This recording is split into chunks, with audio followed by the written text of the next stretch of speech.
Human Guide é um instrumento de avaliação da personalidade que visa aprender a motivação da pessoa.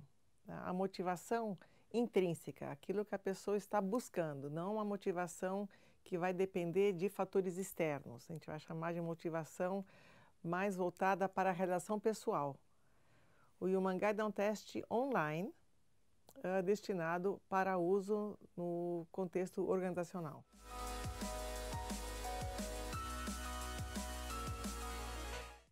O sistema Human Guide Brasil, ele compreende o teste de personalidade, que é o perfil pessoal Human Guide, e outras análises complementares pautadas nesse resultado.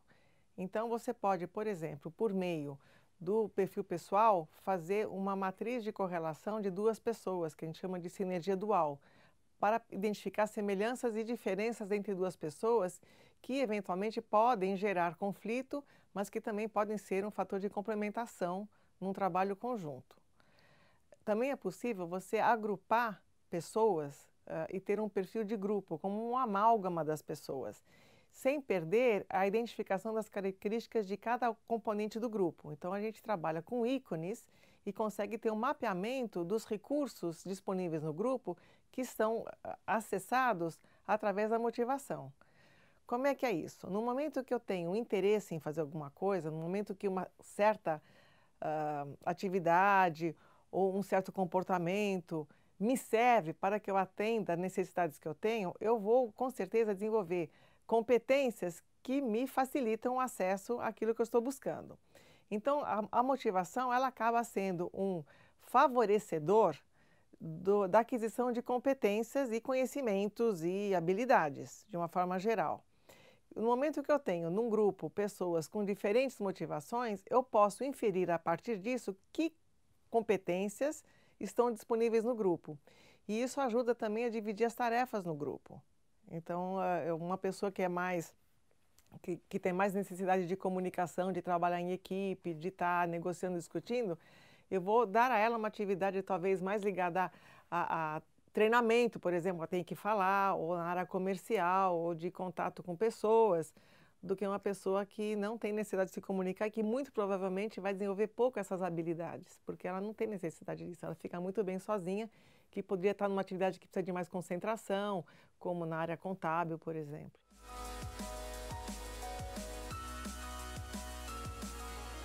O Human Guide avalia 8 fatores motivacionais ou fatores de necessidade, que são as matrizes da motivação.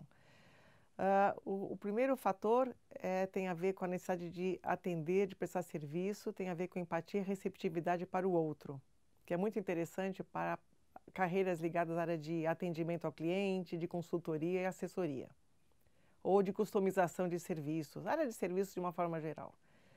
Uma outra necessidade ou fator motivacional avaliado é a necessidade de transformar a realidade, tem a ver com assertividade, iniciativa, agressividade, que é interessante em carreiras nas quais as pessoas devem tomar iniciativa, ter uma ação um pouco mais agressiva de conquistar o mercado, por exemplo, de abordar um case, ou de lidar com conflitos, ou enfrentamento, ou superação de obstáculos, ou até lidar com ambiente hostil, até fisicamente hostil, como construção civil, que vai aí realmente transformar a realidade com muita força, né? Escavando o solo, cortando, enfim, o aço, o ferro. Um outro fator tem a ver com a necessidade de estar em evidência, de buscar o reconhecimento do outro, de lidar com a imagem. Então aí nós temos o elemento estético, que é muito interessante em carreiras direcionadas para um público, de uma forma geral. Então nós temos aí publicidade e propaganda, área de comunicação, as artes de uma forma geral, né? E tem a ver com marketing pessoal do trabalho que eu faço, né? Tem a ver com divulgar, promover e expor tanto si mesmo como o produto do seu trabalho. O outro fator tem a ver com a necessidade de dar uma contribuição social positiva, de fazer algo significativo para o outro. E tem a ver com assumir responsabilidade e se preocupar com as consequências dos seus atos. Então, tem a ver com profissões de ajuda, de uma forma geral, que envolvem ajudar, cuidar, orientar, salvar até, cuidar da saúde do outro e de se responsabilizar pelo que faz. Então, tem a ver com a confiabilidade do próprio indivíduo. é um fator que acaba gerando muito estresse também. Um outro fator tem a necessidade de expansão pelo mundo, por meio das ideias, buscar o desconhecido, o longínquo, tem a ver com criatividade, com imaginação, com pesquisa, né? É um fator que está muito associado com profissões mais intelectuais e de estudo, de aprimoramento, mas também que requerem planejamento estratégico ou alguma coisa ligada ao futuro. Então, esse fator que envolve imaginação, ele está sempre tendo o futuro como cenário. Então, qualquer atividade que vislumbre planos, né, e se ou lidar com hipóteses, conjecturas, ele acaba sendo uma oportunidade de satisfazer essa necessidade. E, em contraposição, nós temos a necessidade de ter controle sobre a realidade. Então, eu vou trabalhar com medidas e controles, aferições, regras, normas, procedimentos, o certo e errado, instrumentos de precisão, como computador, estetoscópio, ou aparelhos para medir pressão, ou equipamentos muito sofisticados, né, que também hoje em dia se usa nas mídias digitais de qualquer maneira, né, que tem uma senha, né, quer dizer, tem que ter uma precisão. Se errar um número, já não vai ter acesso. Então, é uma profissão muito ligada a produzir algo passível de mensuração e controle. Então, são pessoas mais contidas, mais críticas, mais objetivas, mais racionais e imparciais. Aí temos a área de gestão, contabilidade, por exemplo, a área de engenharia, os cálculos, né, como um cenário interessante. E medicina também, porque tem que prescrever, tem que ver a dosagem, então isso também entra aí. O outro fator que nós temos avaliados tem a ver com a busca de segurança e estabilidade, de manter e conservar um certo apego ao passado, tem a ver com conservar, preservar, manter, de dar continuidade com constância, tem a ver com objetivos de longo prazo, está muito ligado ao setor agrário e financeiro, onde a gente vai sempre buscar a evolução do que foi e vai buscar um resultado quantificável. Então, assim, é o quanto, né? O quanto, qual foi a produção, quanto foi o lucro, né? Então, o resultado é medido em quantidade e não em termos de precisão, como no caso do controle. E o último fator avaliado tem a ver com a sociabilidade, uma necessidade de estar na companhia de outras pessoas, de se comunicar intensamente, de usar a linguagem, que está mais voltado às áreas de comunicação de uma forma geral, então relações públicas, jornalismo, a docência, a área comercial, por exemplo, área de eventos, né? São carreiras que propiciam a satisfação dessas necessidades.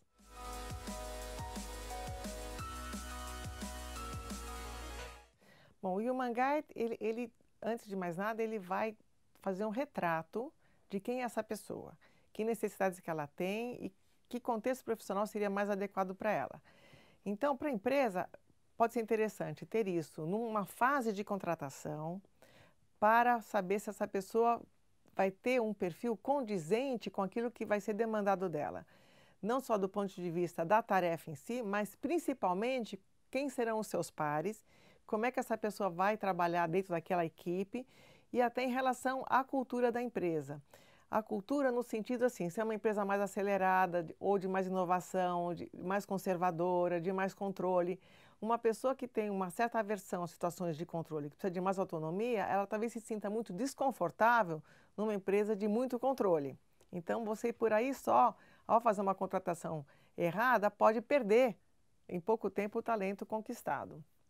Então, ele vai contribuir para não só colocar para dentro da empresa as pessoas que vão se realizar mais fazendo o que elas deveriam fazer e que vai, por automotivação, realmente ter uma produtividade maior e vai também permanecer mais na empresa, porque ela se sente feliz ali, porque ela entende que aquela adaptação é natural a ela.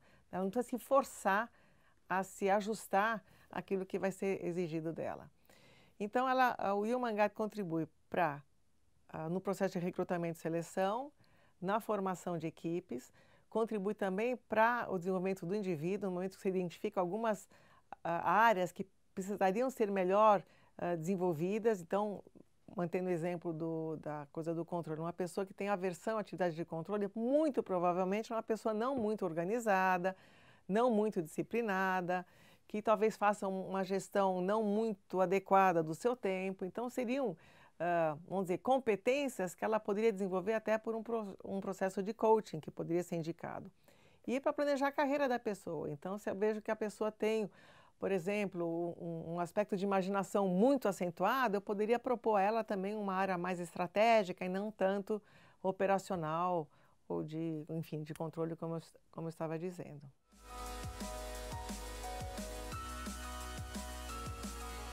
Nós temos no país e no mundo vários instrumentos de avaliação, alguns que foram, vamos dizer, importados do contexto clínico, né? E aí é aplicado um teste psicológico que foi criado para o contexto clínico, e aí o profissional faz um recorte, interpreta e ajusta o resultado, até o laudo, àquele contexto organizacional. Ele não é tão indicado assim.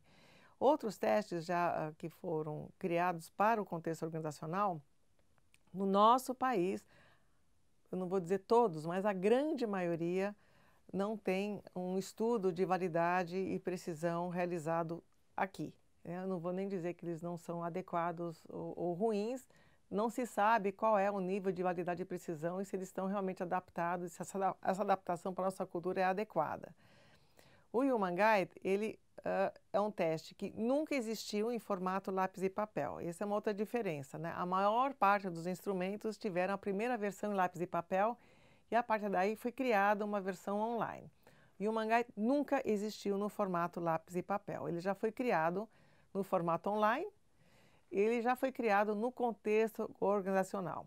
O estudo de validade e precisão do Human Guide foi feito com profissionais de empresas de vários segmentos do Brasil todo. Então, ele já, não existe uma norma, porque não existe aquilo que é esperado, mas nós temos dados referenciados na nossa cultura, com uma amostra de profissionais, que não são estudantes, como em geral os testes fazem estudos, né, de validade com uma amostra de estudantes, porque é muito mais fácil, mais acessível, vamos dizer.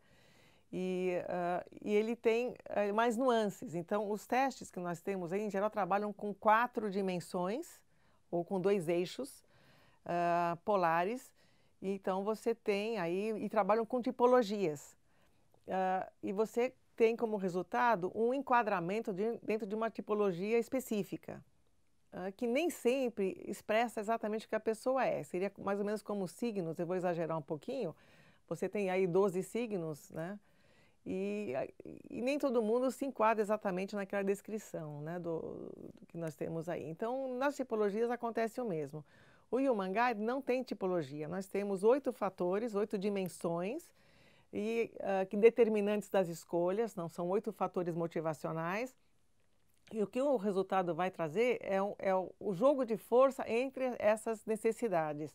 Então, eu vou saber quais são os determinantes das escolhas e que fatores não determinam as escolhas. Não quer dizer que a pessoa não tenha essa dimensão, porque ela é constituinte da personalidade.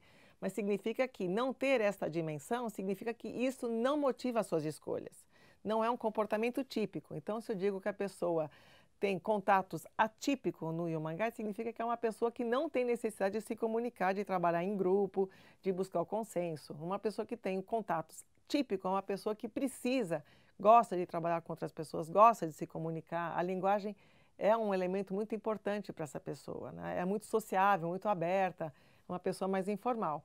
Então, eu vou ter 8 dimensões numa graduação que vai de -9 a +9, passando pelo zero. Então, eu tenho 19 posições, o que dá, em termos de combinações possíveis, na casa de quatrilhões. Eu vou ter perfis realmente muito únicos e que podem ser interpretados de uma forma mais, vamos dizer, grosseira, em termos de tendências mais comuns estatisticamente. Mas o objetivo é realmente dar conta daquela singularidade única que caracteriza o indivíduo.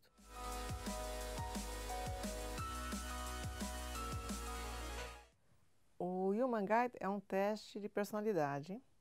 Ele é um instrumento de avaliação psicológica aprovado pelo Conselho Federal de Psicologia, o que torna o uso obrigatório e exclusivo de psicólogos. Ou seja, não psicólogos não podem usar o Human Guide.